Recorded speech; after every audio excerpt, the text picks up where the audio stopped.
We're back, people, and today we're bringing down film on the newest Miami Dolphins receiver just out of the practice squad, Eskridge.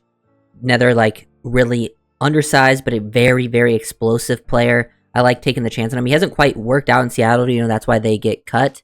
But I like this addition. I was a big fan of him coming out of college. Very, very good speed, 4'3" guy. Plays bigger than his size. He's not an easy guy to bring down. He'll break some tackles. Definitely can make an impact on special teams. So if we lose a returner, he can get elevated and at least do punt return, kick return stuff for you. Willing blocker too, which is nice. So he'll go out there. Has experience playing in that RPO system. He did a lot of that coming out of college. Getting him the ball in his hands. I feel like, he just looks pretty smooth. He does a good job with his momentum, things like that, making plays. And he's going to go out there, get some nice blocks going, help, make plays.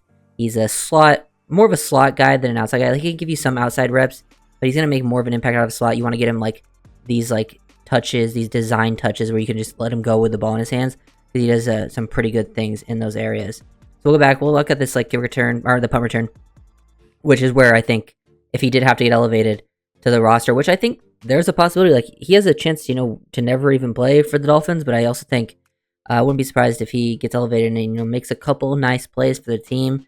Practice squad is more important than ever now, and you can just see Eskridge showing off some athleticism, break the first tackle. This, first play is actually pretty tough, the first part of it. He catches it, and the second he catches it, he runs through an arm tackle instantly, regains, changes direction, turns to the other side of the field, and then just shows off some speed, vision, get to the end zone, outrun everybody. Very, very impressive. Good work from Eskridge.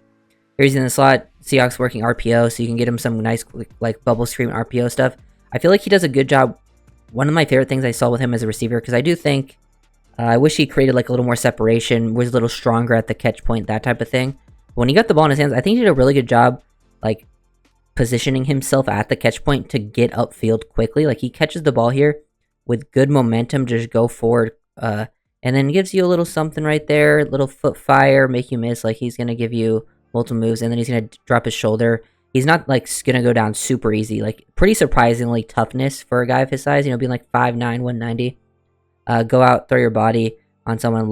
He's very willing as a blocker. You can see him just go out there, boom, get hands on, try to finish, and actually really sustains. This was definitely his best rep as a blocker, and some of this film is from this preseason. Some of this is from just the past 2 seasons of him playing in the regular season, so you get to see a mix of those types of things. More stuff down in the slot, getting upfield. I feel like you can see just the natural explosiveness with the ball in his hands. That's where he's going to make an impact. I think if he had to be a 5th, 6th receiver for your team, I don't think he's the worst option for that. I think you can find some value with him, and he also obviously brings some special teams value. But if you get him design touches, he can, make some decent plays, get upfield. He'll make you miss. He'll run through some arm tackles. Pretty nice balance of traits. Here he is, just sitting down versus zone. Another example of him just finding a soft spot here, but then look how he transitions himself, flips his hips right before he catches the ball. He starts to flip his hips in momentum to shift upfield so he can get upfield as quickly as possible. And then he so this guy doesn't immediately hit him right here. He's able to get upfield and then carry them for, a few extra yards. So those hidden yardages, those things add up. This is why, I was kind of a fan of Eskridge. I wish he had developed a little bit better. I think he's more of a body catcher, which is a problem. He's not the best hands catcher. He has moments of creating separation, but for a smaller guy, you need to be a top tier separator, in my opinion, to really make it. Here he sees leaking out of the backfield. Just another example of him getting the ball. Love the physicality to finish at the end, but these are all just pretty design touches underneath stuff, which is where I think, he would make an impact if he did have to play on offense. But, catching the ball with his body, leaking back underneath on the play action, have speed, get upfield. If you need it, he also has the speed to just, run routes down the field, be a vertical clear-out option. He can do that for you. Dolphins obviously love having speed players. And then I do like the finish. He's not, a lot of these plays, you would like to see him maybe stay on his feet, but he's throwing his body into DBs for his size, and at least falling forward for, an extra yard or 2 every time, which is, I think, a good example. Here to see some of the explosiveness as a route runner. I feel like he looked pretty good getting out of his breaks here. I think there's just a consistency thing with him. Maybe they find they can develop him. Maybe a new change of scenery is what Eskridge needs. Eskridge or Dwayne Eskridge, when he goes by both. But just really selling vertical. I think when he's able to sell vertical like this, he's able to sink his hips pretty violently there, get out. I think he should He raises his pad level right there, which you shouldn't do. You want to keep it down a little bit. But look how violent he's able to get out of the break. The ball doesn't go to his direction. He actually goes to the opposite of the field, running the same route. But I think Eskridge could have had the exact same opportunity. And then hopefully with Tua being a very accurate passer, if you draft throw it to him, he makes easier catches. Tua has always thrived with these types of players, actually. So, and he can do it. Last one was on the outside. This time we get him in the slot, running some routes versus man-to-man. Get upfield. He's facing like a soft press. Love the hand fighting. Boom. Swipe down with that left hand. Get that hand out of his way.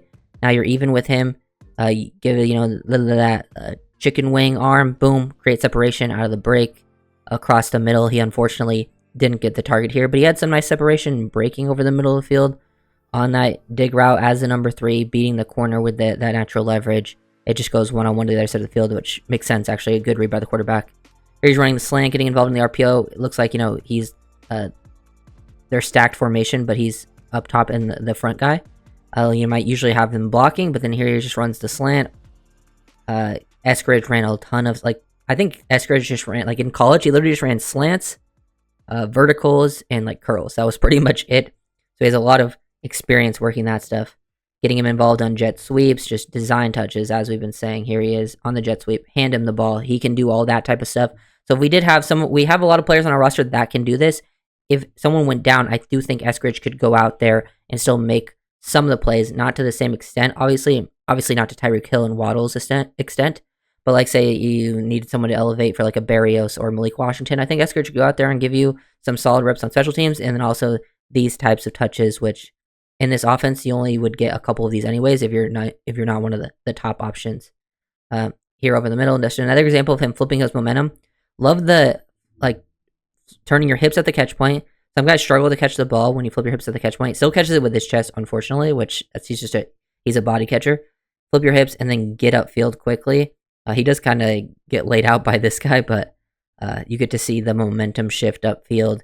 He's trying to change directions, make that first guy miss, but ends up getting hit pretty hard from the other one. But tough player overall, all around. I think if he gets elevated, it would be a nice special teams returner impact. If that's really what you need, I think he can go out there and do that, and then give you a few design touches type looks on offense, or just go out there, be a blocker. Dolphins love having receivers that can block, and we brought in Grant DuBose, who's a very good blocker. River Craycraft is injured, so having receivers that can go out there, at least be involved in the running game, screen game as a blocker, or just get some design touches, get upfield. Don't need to do anything too crazy. Pick up nice yardage. I think he could find a role for himself if he really wanted to. But we'll see how it all ends up playing out for Dwayne Eskridge. I'm definitely gonna be rooting for him because I was a fan of him coming out of college. And then tomorrow you should be seeing a Naquan Jones video, another nose tackle we signed to the practice squad. So make sure to check that out. Make sure to like, comment, subscribe. Let's get